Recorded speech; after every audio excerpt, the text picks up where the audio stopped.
But let's talk art. I want to tell you about a time that I spilled an entire cup of dirty watercolor paper on a journal that I couldn't live without. It was the perfect travel journal. And I'm thinking it was ruined. And when I think something's ruined or I think it's ugly and I don't like it, my first thought is I'm going to toss it. I'm going to throw it in the trash. But then I looked a little bit closer, and those messy ripples were kind of beautiful. And what had happened to the water and with the pigment that I had there, it was beautiful. And so it was something that I learned to really love and appreciate. But I was also the type of kid that was a big reader and loved throwing books into the swimming pool to have them dry and see all the ripples. I like texture and I like layers. And as I thought about that ruined journal, it got me to thinking, is it really ruined? Or is it just different than I imagined? What if that mistake was actually an invitation to play or to try something new? We are so quick to try and fix those mistakes and fix those errors, and I think we can miss out on the magic. And I know where this comes from. It's an instinctual part of the brain that believes the ideal woman, the ideal artist, if everybody does exactly what they're supposed to do at exactly the right time in the exact right amount, everyone lives. No one dies. And it goes way back to when we were cave women, and our brain has not evolved much since that time. So we really perceive mistakes and errors as a threat or a danger. And to an artist, I want to just throw out the deal. Maybe they're not. They're not. With that instinctual part of the brain, which is not the creative part of the brain. That part of the brain could care less about our creativity. Um, but as artists, we chase perfect lines and polished paper. I'm going to show this on Instagram.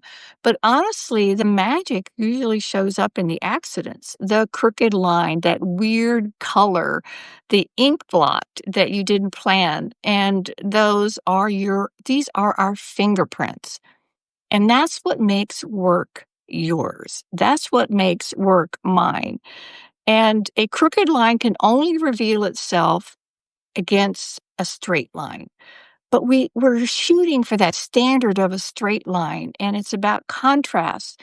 And it causes us to recognize mistakes rather than seeing them as imperfection or originality or something authentic, because we have the sense of or this drive for ideal.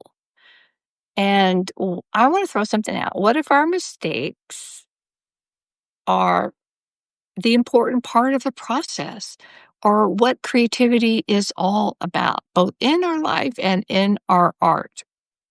So here's something I want you to try next time you mess up. Instead of covering it up right away, pause. Ask yourself, what else could this become? Maybe a smear could become a texture, or a crooked line becomes part of the movement. Or maybe you just let it be. These so-called mistakes might be the most alive part of the whole page.